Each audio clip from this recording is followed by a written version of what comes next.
So in the first place, we are practically able to do some flipping shapes into our project, and we can see that all these sites, those are practically being displayed to us into our web browser. Now if we just remove this active class from here, this is the active site which we had used in the earlier case, so we are now removing this active class.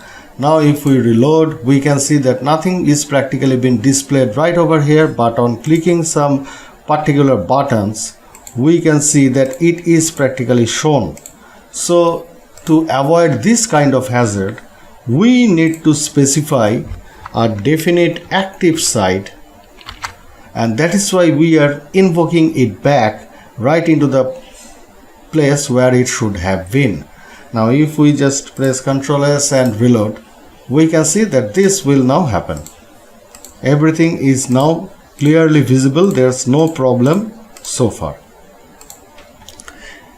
In the next case, now we will see how to make a continuous animation with some definite time delay imposed into the cube shape that we have created right over here.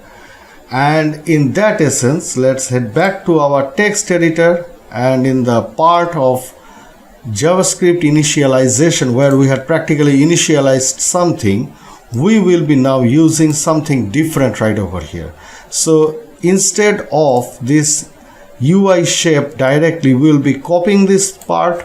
Let's copy it, and here we will be keeping all of them inside a definite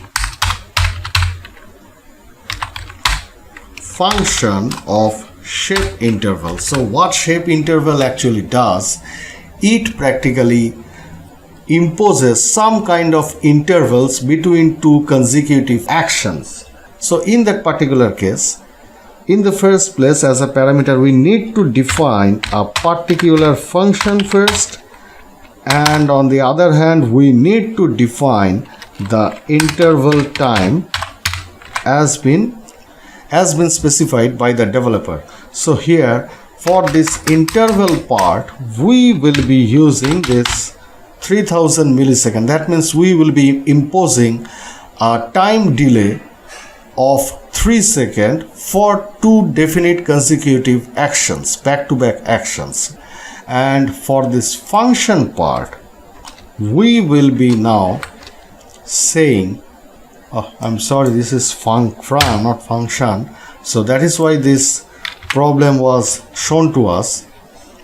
Now in this particular case, all we are going to do, we will be now stating what will happen when we impose a definite time gap between two consecutive transitions. So in this particular case, we are mentioning that for this UI.shape action to be taking place, now what happens if we provide here this shape, and we are mentioning that for this shape it will be flipping over, or flip up.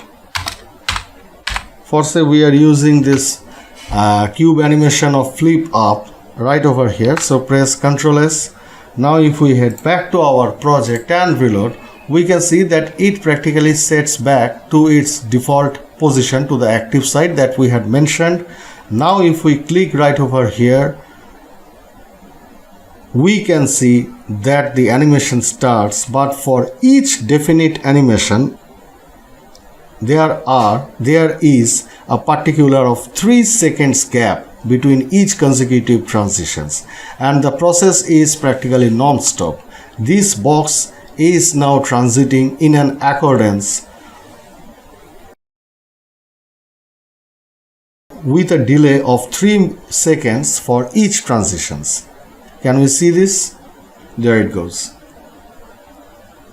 So this is how you are practically able to set some definite consecutive time delay between each consecutive transitions, and you may set the way of animation right over here. So instead of flip up, you may use here this flip over.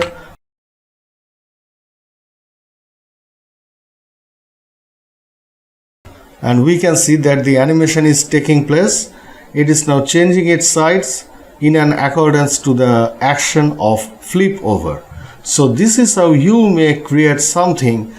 You may create some definite kind of cube shape changing animation right over here.